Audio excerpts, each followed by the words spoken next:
예, 오늘 2부 예배 때 여러 손님들이 많이 오셨는데 그 가운데 지난번 미얀마에서 공부하신 목사님 탄 체우탕이라는 우리 목사님을 제가 소개해드렸죠. 그분이 이런 브로셔를 주셨어요. 이 브로셔가 뭐냐면 양곤 크리스천 테올로지컬 세미너리, 양곤에 있는 신학교입니다. 양곤 기독교 신학인데 그분이 탄체우탕, 그분이 바로 누구냐? 여기 보니까 학장이에요. 학장, 프린시플 학장으로 수고하시는데 과목은 Professor of Systematic Theology, 조직 신학 교수로서 이제 신학교를 섬기는데 이분이 박사 PhD라고 Philosophy of Doctor 가로 열고 서울 코리아 그렇게 쓰였어요. 즉 서울에서, 대한민국의 서울에서 박사 학위를 받았다는 것을 이렇게 표출을 했어요. 그렇구나. 이렇게 한국에 와서 참 신학을 열심히 해서 또 박사 학위를 받고, 양곤은 버마입니다. 미얀마를 복음화하기 위해서 이제 큰 일을 하는구나. 그가 이제 신학교 학장으로서 모든 책임을 감당하고 있는 걸 보면 참 귀하다. 우리가 여기서 저들을 잘 돕고 공부할 수 있도록 협력하는 것은 너무너무 귀한 일이다 하는 것을 다시 한번 느꼈습니다. 제가 지난 9월 103회 총회가 인천에서 열렸습니다. 인천 송월교에서 열렸는데 기간 중에 특별한 지역 관광 시간이 있었습니다. 지역을 돌아보는 시간이 있었는데 그것은 바로 어디냐 하면은 인천에 있는 기독교 100주년 기념탑이었습니다. 그 탑을 돌아보는 시간이 있었습니다. 인천역 뒤쪽에 항구 가까이에 이제 100주년 기념탑이 세워져 있는데 한번 보여주시겠어요? 이렇게 100주년 기념탑이 있습니다.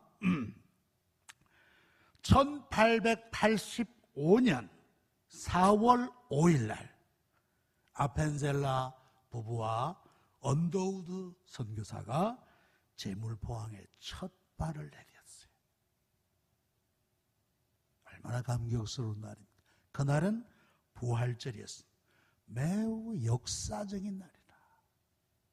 그래서 100년 내년에 1885년 이후 100년째 되는 1985년도에 아마 그 100주년 기념탑을 제막하였으리라 그렇게 생각됩니다. 아주 역사적입니다. 그날 우리나라에 공식적으로 복음이 들어오는 그러한 역사적인 날이었던 것입니다. 1885년 4월 5일 부활절 아침에 언더우드 선교사가 우리나라에 저기 보이죠? 100주년 기념탑입니다. 여러분들이 인천에 가실 일이 있으시면 한번 둘러보시기 바랍니다. 이렇게 지금부터는 한 130년 전에 우리나라에 복음을 전하기 위해서 저렇게 선교사님들이 들어오셨구나 하는 것을 발견할 수가 있습니다. 자, 부활절 아침, 지금부터 약 130여 년 전에 부활절 아침에 선교사님이 기도문이 있습니다. 제목이 뭐냐? 보이지 않는 조선의 마음이라. 보이지 않는 조선의 마음. 주여, 지금 아무것도 보이지 않습니다. 주님, 메마르고 가난한 이곳 조선 땅, 나무 한 그루 시원하게 자라오르지 못하고 있는 이 땅에 저희들을 옮겨다 심으셨습니다. 그 넓고 넓은 태평양을 어떻게 건너왔는지 그 사실 자체가 기적입니다. 주께서 붙잡아 뚝 떨어뜨려 놓으신 듯한 이곳, 지금은 아무것도 보이지 않습니다. 보이는 것은 그저 고집스러운 얼룩진 어둠뿐, 어둠과 가난과 인습에 묶여있는 조선 사람뿐입니다. 그들은 왜 묶여있는지도, 그것이 고통이라는 것도 모르고 있습니다. 고통을 고통인 줄 모르는 자에게 고통을 벗겨주겠다고 하면 의심부터 하고 화부터 냅니다. 조선 남자들의 속셈이 보이지 않습니다. 이 나라의 조정의 내심도 보이지 않습니다. 가마를 타고 다니는 여자들을 영영 볼 기회가 없으면 어쩌나 합니다. 조선의 마음이 전혀 보이지 않습니다. 그리고 저희가 해야 할 일이 보이지 않습니다. 그러나 주님 순종하겠습니다. 겸손하게 순종할 때 주께서 일을 시작하시고 그 하시는 일을 우리들의 영적인 눈으로 볼 수 있는 날이 있을 줄 믿습니다. 믿음은 바라는 것들의 실상이요 보지 못하는 것들의 증거니라고 하신 말씀을 따라 조선의 믿음의 앞날을 볼 수 있게 될 것을 믿습니다. 지금은 우리가 황무지 위에 맨손으로 서 있는 것 같사오니, 지금은 우리가 서양 귀신 양귀자라고 손가락질을 받고 있사오니, 저희들이 우리 영혼과 하나인 것을 깨닫고 하늘나라의 한 백성, 한 자녀임을 알고 눈물로 기뻐할 날이 있음을 믿습니다. 얼마나 힘들었으면 지금부터 130년 전에 우리나라에 들어와서 복음을 전하기 위해서 애써 보았지만 사람들이 마음을 안 엽니다. 서양 귀신들이라 그래. 양귀자, 서양 귀신들이라 그러면서 조선 사람들이 마음을 열지 않고 저들을 박대할 때 이렇게 안타까운 앞이 보이지 않는 그런 절망적인 상황 가운데서 이 글을 쓴 줄 압니다. 그러면서도 하는 말이, 그러나 주님 순종하겠습니다. 순종하겠습니다. 겸손하게 순종할 때 주께서 일을 시작하시고 그 하시는 일을 우리들의 영적인 눈으로 볼 수 있는 날이 있을 줄로 믿습니다. 미래를 내다본 거예요. 지금은 힘들고 지금은 어렵고 지금은 많은 사람들이 복음을 배척하지만은, 그러나 미래에는 복음을 받아들일 날이 올 것입니다 하는 것을 믿음으로 내다보면서 이 기도문을 쓴 거예요. 이건 아마 초창기 언더우드 선교사의 아마 솔직한 마음일 거예요. 불확실하고 불명확한 선교지에 대한 불안이 잘 표현되어 있습니다. 그러나 아울러 믿음으로 장래를 내다보는 비전이 거기에 묻어 있었다는 말씀입니다. 믿음은 뭐냐? 뻐꾸기의 둥지에서 뻐꾸기의 노래를 듣는 것이다. 누가 그랬어요? 뻐꾸기 둥지에서 뻐꾸기의 노래를 듣는, 아직 알이 부화되지 않았지만은 봄철에 높이 날아서 노래 부를 그 노래 소리를 듣는 거, 그게 믿음이다. 언더우드 선교사는 그런 믿음을 가지고 미래를 내다보았는데, 그들의 희생적 선교 사역이 오늘의 한국교회가 된 줄로 믿습니다. 그들의 그 눈물과 땀과 헌신이 바로 오늘 우리 한국의 교회의 밑거름이 되었다 하는 거예요. 밑거름이 되었다. 이들이 왜 130년 전에 자기의 평안한 고국을 뒤로하고 이 미지의 조선 땅에 발을 내딛었을까요? 여러분들, 옛날에 우리나라를 조용한 아침의 나라, The Morning Calm Land, 조용한 아침의 나라라. 아주 조용한 게. 그때에 이 선교사들이 이 복음의 발걸음을 내디뎠던 거. 왜 이들이 미지의 조선 땅에 이런 발을 내디뎠을까? 바로 오늘 나오는 말씀입니다.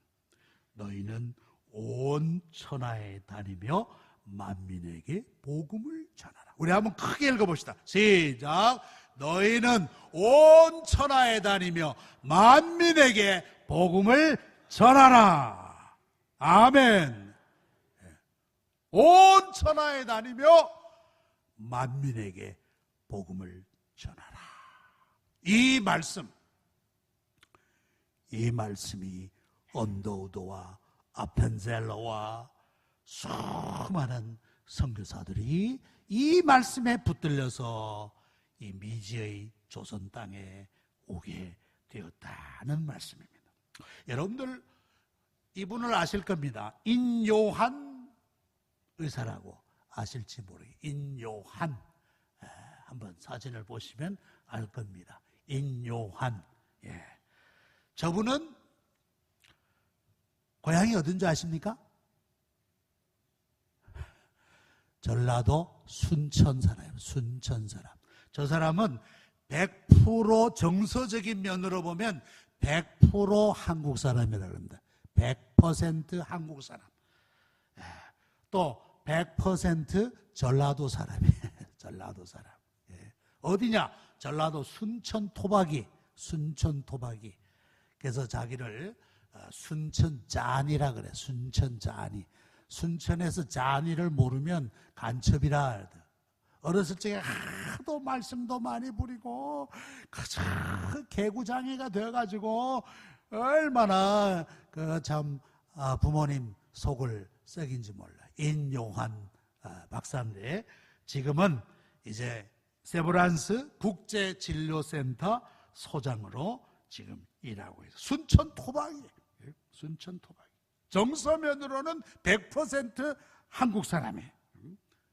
말도 보면 완전히 전라도 사투리를 그저 쓰는 그런 사람입니다.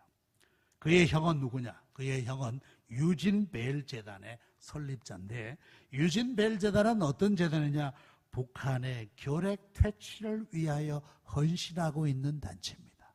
여러분, 북한 사람들이 결핵으로 고생하는 사람들이 그렇게 많이 있대요. 그들을 찾아다니면서 약을 주고 의료 도구를 전파하고 하면서 선교를 형이 감당하고 있는데, 이 가문, 인요한 의사의 가문은 린턴 가문입니다. 린턴 가문인데 4대가 한국 선교를 담당하고 있어요.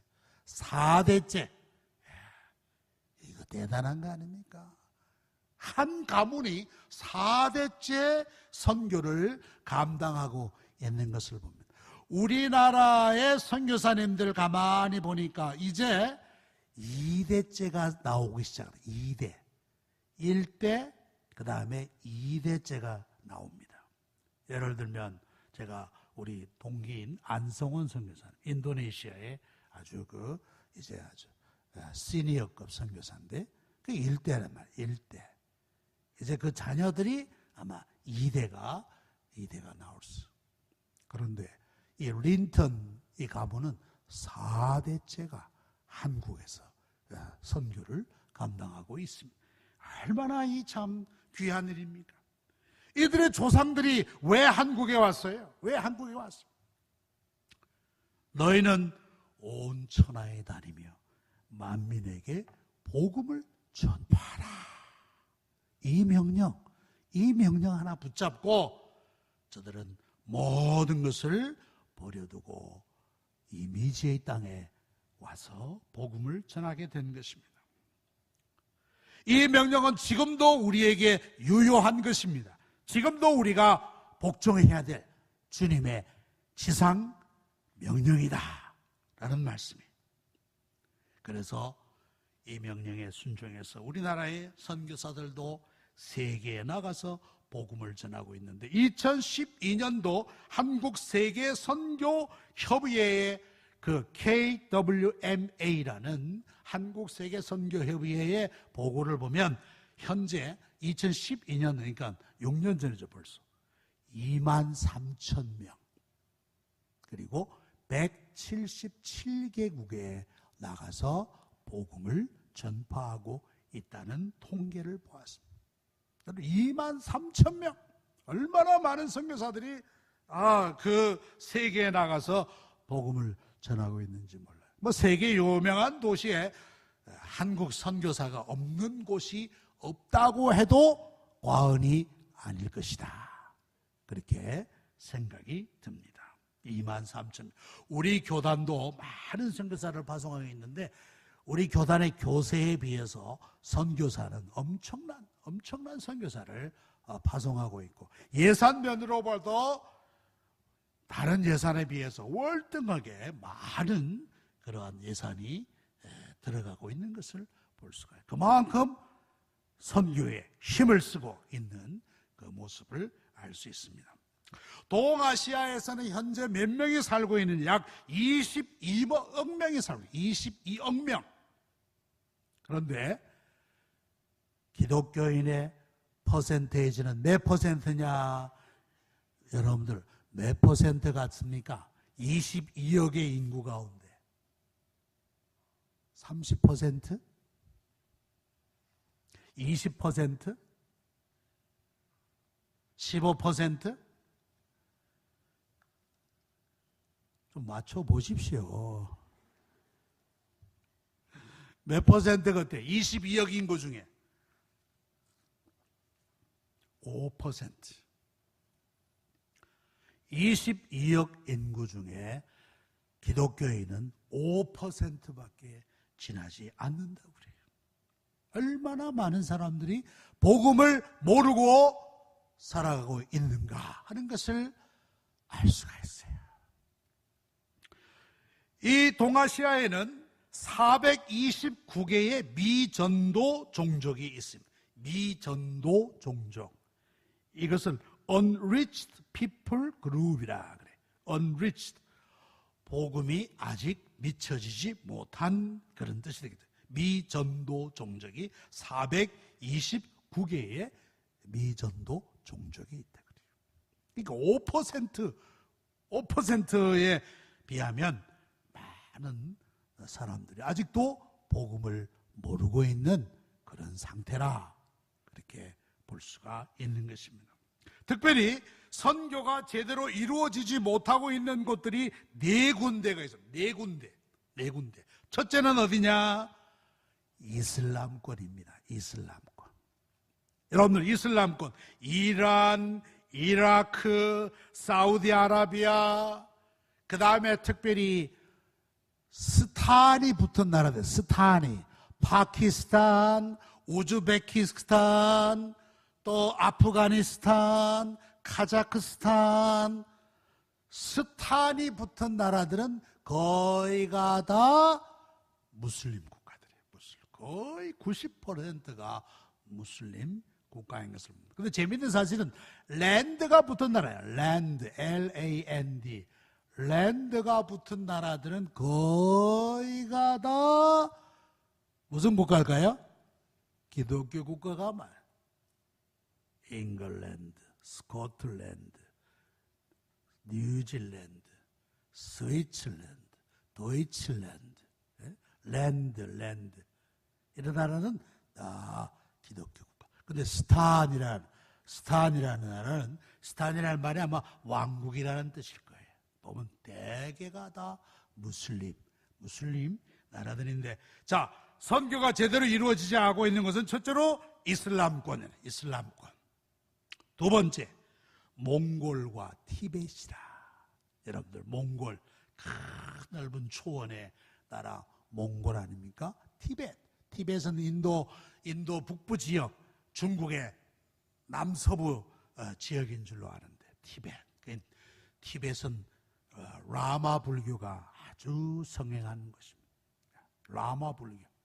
라마 불교에서는 이런 이 돌리는 경전이 있어요. 돌리는 경전. 그래서 이걸 한번 착 돌리면 경전을 한번 읽은 걸로 쳐주는 거예요. 이걸 한번 쫙 돌리면 우리도 그렇게 하면 편리하겠죠? 이거 한번 쫙 돌리면 성경 한번 읽은 걸로. 그 라마 불교는 그런 있어요. 티베트, 몽골, 티베트. 그 다음에 세 번째는 뭡니까? 북한이라. 북한. 여러분들 태영호 전 북한 영국 외교관이 쓴 책이 있어요. 유명한 책. 그 책에 보니까 제가 한번 얘기했습니다. 평양에 봉수교회가 있지 않습니까? 봉수교회. 그 이제 가짜교회, 가짜교회. 아주 당성이 뛰어난 사람들을 이제 포섭해가지고 여러분들 이제 가짜 교인 행세하시오. 그래가지고 교회를 만들어 놓은 겁니다. 이게 완전 대외 행사용 교회, 행사용 교회. 그런데 처음에는 교회도 나오기 싫어하고 교회 나오라고 하면 이리 빠지고 저리 빠지고 하던 사람들이 한 달, 두 달, 6개월, 1년이 지나면서 열심히 교회 나오기 시작한단 말이에요. 전에는 억지로 교회 나왔는데 이제는 뭐 자진해서 교회 나온다고 자진해서 막 늦을 새라.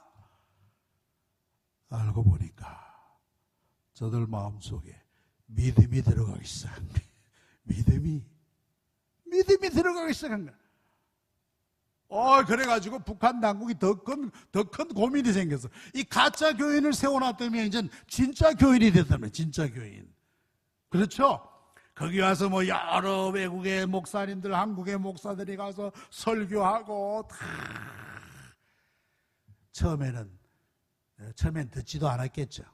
처음엔 듣지도 않았을 거예요. 그런데 말씀이 조금씩 그 마음속에 하나님의 말씀이 떨어지니까 믿음이 생겼다.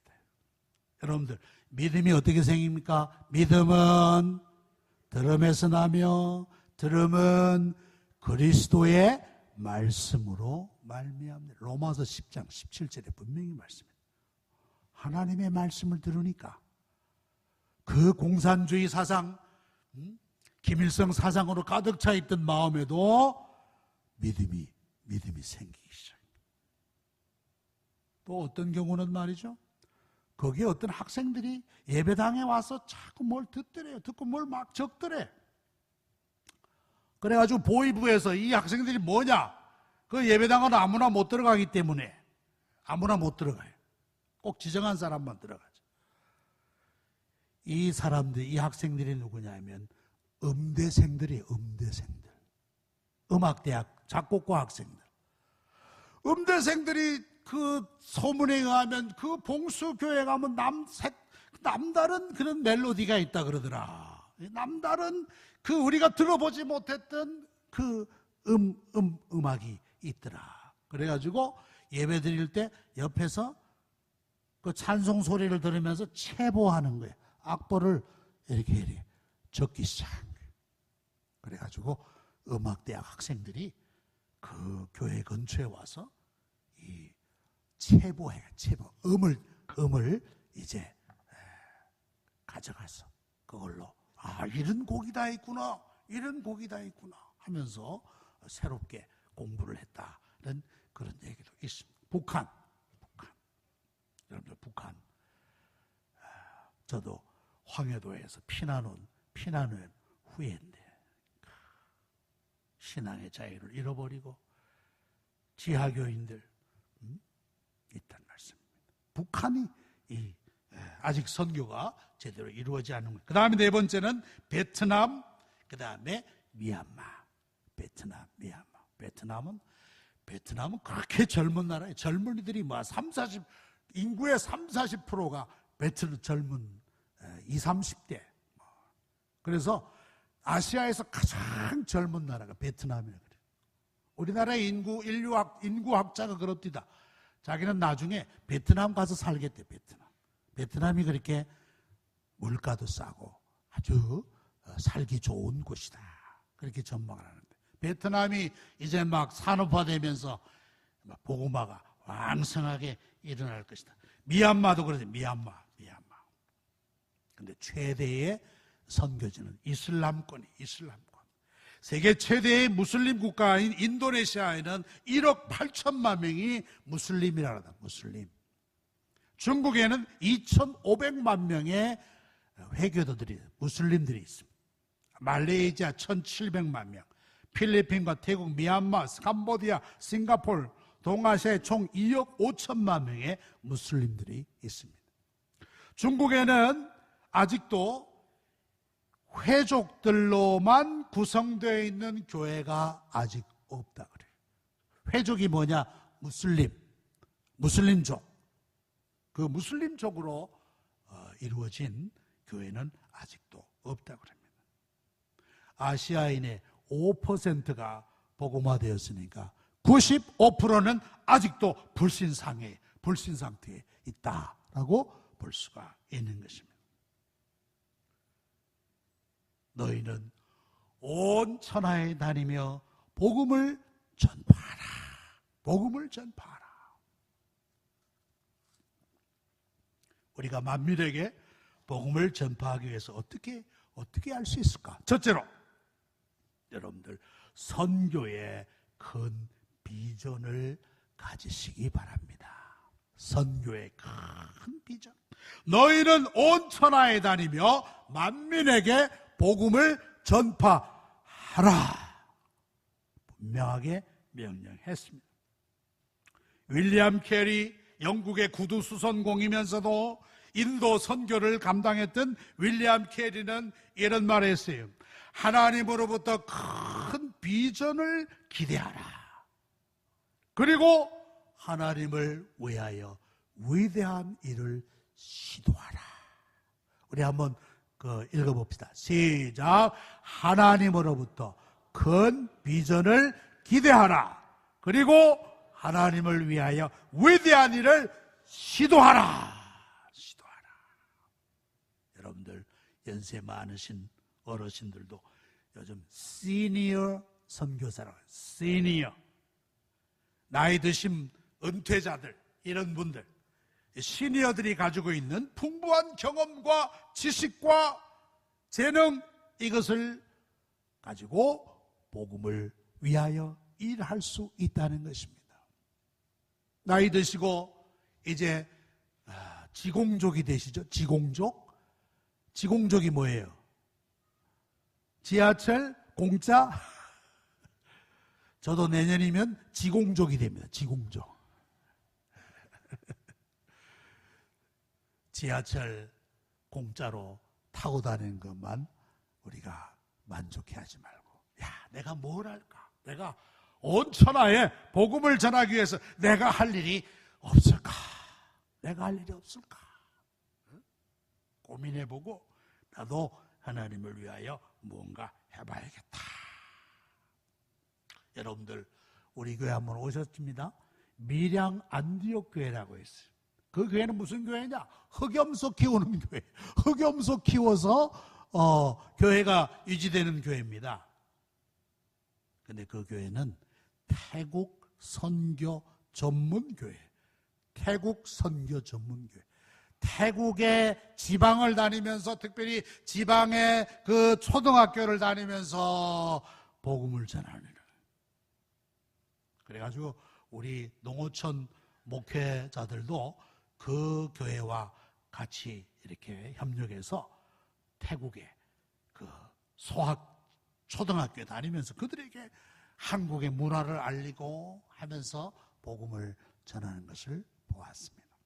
밀양 안디옥 흑염소 키우는 그 시골 작은 교회가 그 선교일을 감당하는 것을 볼 수 있어요. 큰 선교의 비전, 이걸 여러분들 마음속에 잉태하시기 바랍니다. 두 번째, 작은 헌신으로 선교에 동참하자. 작은 헌신, 작은 물질로라도 선교하는 일에 단돈 1,000원이라도, 1,000원이라도 모아서 선교하는 일에 내가 협력해야 되겠다. 여러분, 매일같이 1,000원 모으면 한 달이면 얼마겠습니까? 3만 원. 1년이면 얼마겠어요? 36만 원. 매일 1,000원씩만 모아도 우리가 선교에 힘을 모을 수가 있단 말이에요. 작은 헌신으로. 세 번째, 소그룹별로 우리 선교에 동참합시다. 소그룹별로. 여러분들에게 정해진 그러한 선교사님들 계시지 않습니까? 편지 보내기, 이메일 보내기, 혹은 성탄 작은 선물이라도, 예를 들어 커피 믹스 한 박스 보내기. 이 커피 믹스는 세계인들이 좋아한다 그래. 세계 사람들이 다 좋아한다 그래. 커피 믹스. 우리 믹스 있지 않습니까? 믹스 커피. 그 한 박스. 그 작은 거.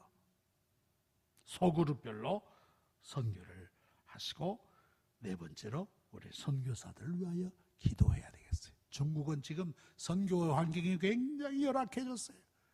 중국 당국이 막 교회를 핍박하고 선교사들을 핍박하고 막 추방하고 그렇습니다. 막 예배당을 허물고, 이 시진핑이 정신이 나간 것 같아요. 막 교회를 핍박하고 막 난리 버거지. 그래가지고 되겠는가? 그러니까 중국이 소망이 있는가? 우리 선교사들을 위해서 기도해요. 오늘 우리에게 주시는 말씀. 너희는 온 천하에 다니며 복음을 전파하라. 우리 한 번 더 크게 한 번 더 복창하십시다. 시작. 너희는 온 천하에 다니며 만민에게 복음을 전파하라. 이 명령에 순종하는 우리 모든 성도님들이 되시기를 축원합니다. 기도하십시다. 하나님, 주님께서 우리에게 주신 마지막 명령이 너희는 온 천하에 다니며 만민에게 복음을 전파하라고 하셨습니다. 하나님, 우리도 이 명령에 순종하여서 직간접적으로 복음 전파에, 선교에 동참하는 저희들이 되게 하여 주시옵소서. 예수님의 이름으로 기도하옵나이다. 아멘.